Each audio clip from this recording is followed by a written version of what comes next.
Hello friends, welcome to biology talk world tutorial by Himanshi. आज हम discuss करेंगे the excretory system of human being. Basically excretory system एक ऐसा type of system होता है body के अंदर which is responsible for removing nitrogenous waste out of the body.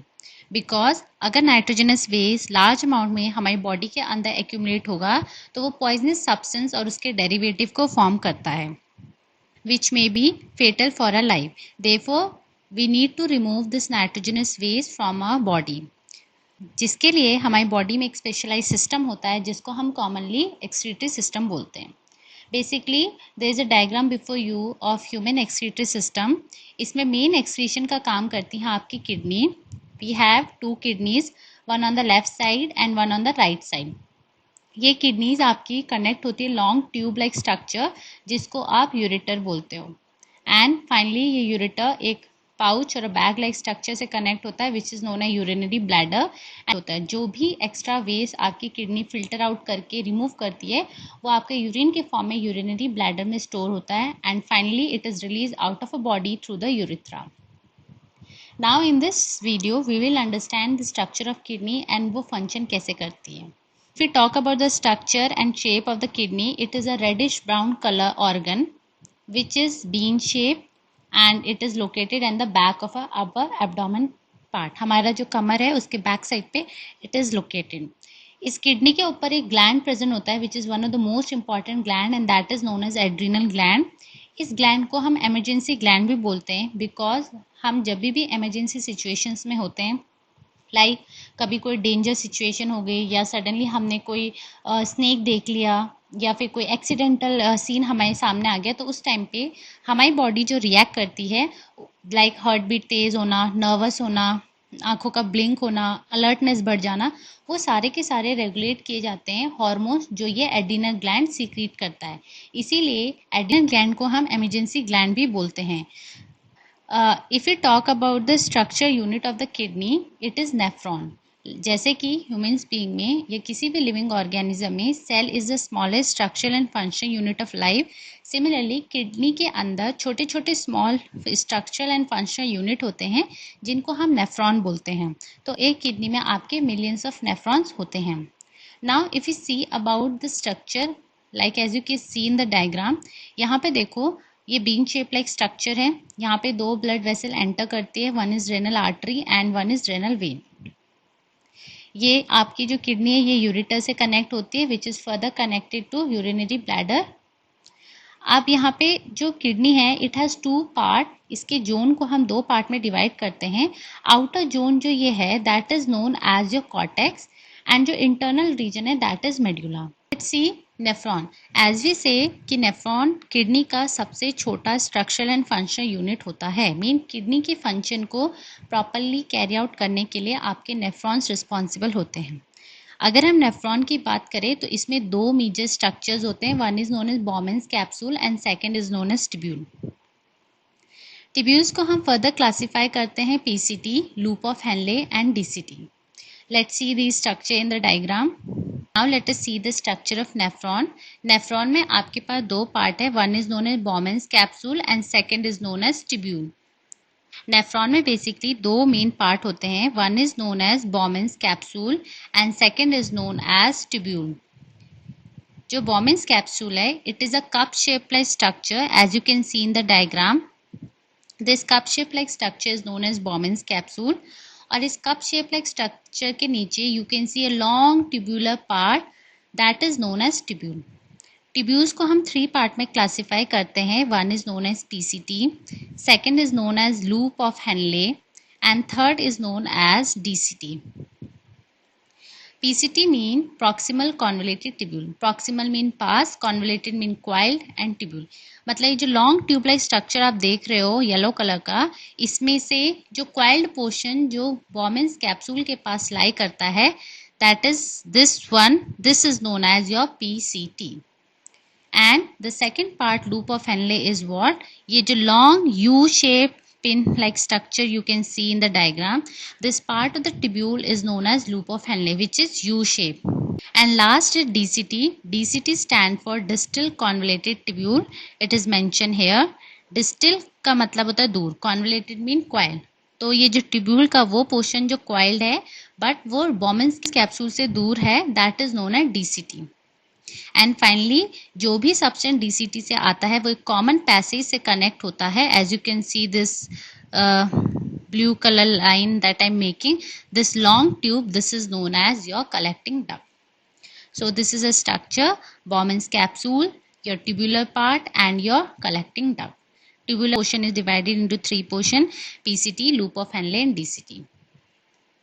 Now see, in this structure, जो हमारी arteries हैं, the arteries which is carrying a blood, that is known as afferent arteries. ये जो efferent arteries आती हैं, ये जो Bowman's capsule का जो कैविटी है और जो ग्रूव है वहाँ पे क्लस्टर बनाती हैं, and this cluster of the efferent arterioles और arteries in the Bowman's capsule, उसको हम बोलते हैं glomerulus.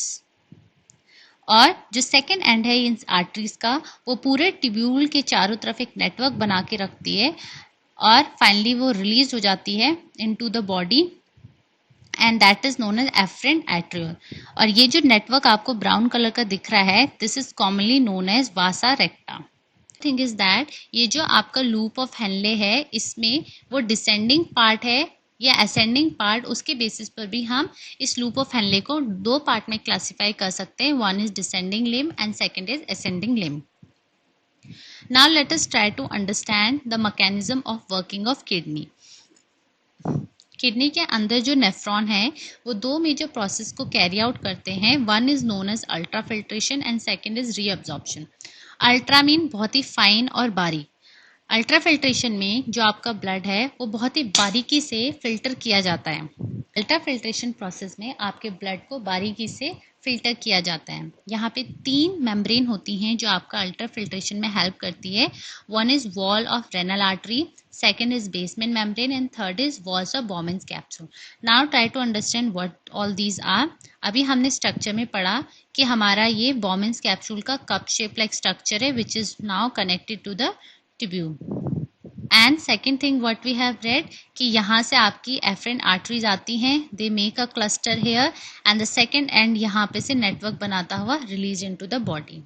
See in this diagram, ये जो आपकी blood arteries आ रही है रेड कलर की, इसकी जो मेम्ब्रेन है, ठीक है, वो पहला फिल्ट्रेटिंग मेम्ब्रेन की तरह काम करता है। That is why we said wall of renal artery. Second क्या है, यहाँ पर देखो ये जो ग्लोमेरुलस है और बोमेन्स कैप्सूल है, इसके बीच में यहाँ पर कुछ सेल्स होते हैं जिनको हम बोलते हैं बेसमेंट मेम्ब्रेन। तो ये सेल्स भी आपका सेकंड लेयर का काम करती है फिल्ट्रेशन का।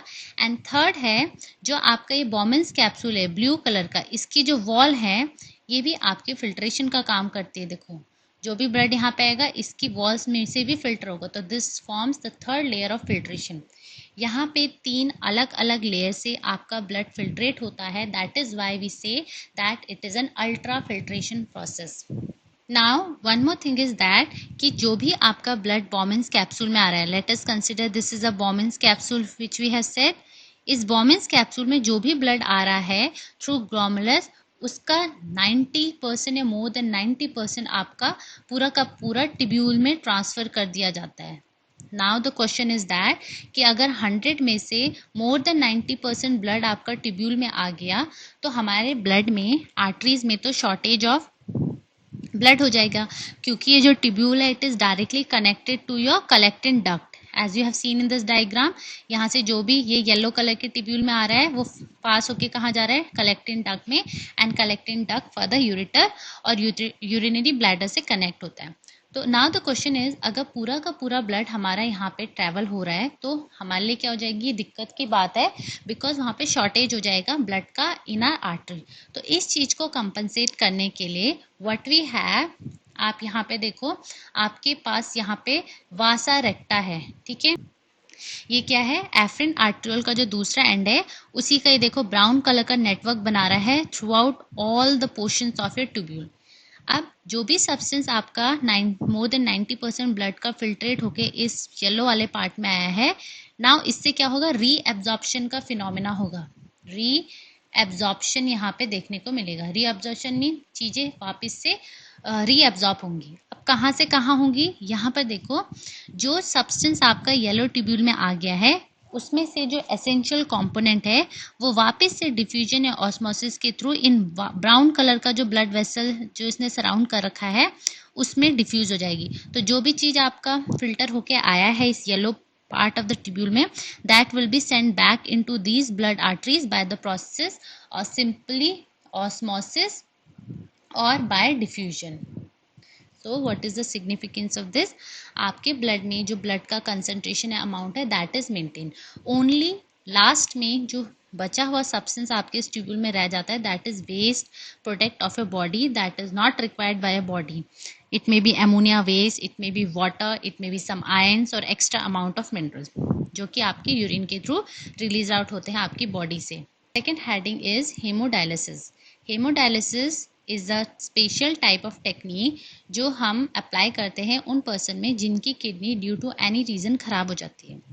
It may be due to some mechanical injury, it may be damaging of tissue, cancers और अदर रीज़न। तो उन पर्सन में किडनी ब्लड का फिल्ट्रेशन नहीं कर पाती, दैट इज़ वाई उस टाइप के पर्सन को हम आर्टिफिशियली ट्रीट करते हैं, उनके ब्लड को हम आर्टिफिशियली फिल्टर करते हैं by machine known as haemodialyser machine और haemodialysis machine. Basically machine same as it is kidney की तरह काम करती है। इसी हेमोडायलिसिस मशीन कैसे काम करती है, बेसिकली यहाँ पे एक टैंक लाइक स्ट्रक्चर होता है जिसके अंदर एक सोल्यूशन भरा होता है और इस सोल्यूशन का जो कंपोजिशन है same as it is blood के जैसा होता है। ठीक है, कंपोजिशन जो यहाँ पे होता है that is similar to the blood. It may be in the terms of osmotic pressure, pH और आयन कंसंट्रेशन।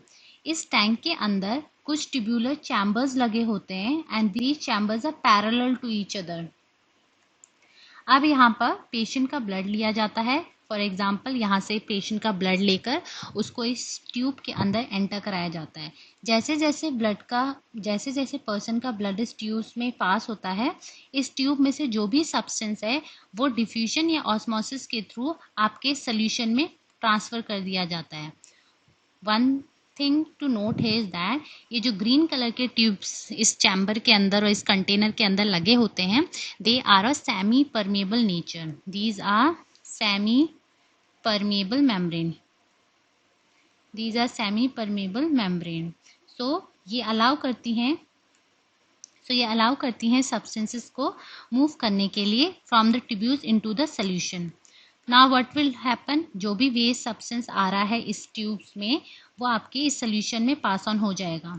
किस सोल्यूशन में, ये जो टैंक में आपका सोल्यूशन भरा हुआ है जिसका composition same as it is blood की तरह है। नाउ जो सेकेंड एंड है इस ट्यूब्यूल का, यहाँ से ब्लड वापस से पेशेंट की बॉडी में ट्रांसफ़र कर दिया जाता है। वन थिंग इज़ दैट जो भी वेस्ट मटेरियल इस ट्यूब में आ रहा है वो वेस्ट आपका फिल्टर हो रहा है, इस सोल्यूशन में चला जा रहा है एंड जो बच गया है जो which is non wasteful that is release into the person body. यहाँ पे one more thing is there कि अगर हम इस चैम्बर को ऐसे ही रखते हैं तो after some time what will happen कि जो भी वेस्ट हमारा फिल्टर होके आया है, लेट अस कंसिडर कि जैसे यहाँ पे कोई आयन है, लेट एक्स नाम का कोई सब्सटेंस हमने रिमूव करना है, तो जब वो यहाँ पे फिल्टर होके सोल्यूशन में आ गए एक टाइम आएगा कि यहाँ पे येलो कलर का जो कंसंट्रेशन है वो सोल्यूशन में बढ़ जाएगा। अब जब ये कंसंट्रेशन एक लिमिट से ज़्यादा हो जाएगी तो यहाँ पे रिवर्स ऑस्मोसिस होने लगेगा बिकॉज ये जो मेम्ब्रेन है इन ट्यूब्यूल्स की इट इज़ सेमी परमेबल। जब वो एक बार एक सब्सटेंस को अलाउ कर रही है फिल्टर होके सोल्यूशन में आने के लिए तो ऐसा भी तो हो सकता है वो रिवर्सली उसको वापस से ब्लड इन ट्यूब्स में डाल दे। तो इस चीज़ से ओवरकम करने के लिए व्हाट वी डू, हमारे पास यहाँ पे दो आउटलेट्स और इनलेट्स होते हैं। एक होता है इनलेट और एक होता है आउटलेट। इनलेट वाले चैम्बर से हम कंटिन्यूसली फ्रेश सोल्यूशन को एंटर कराते हैं।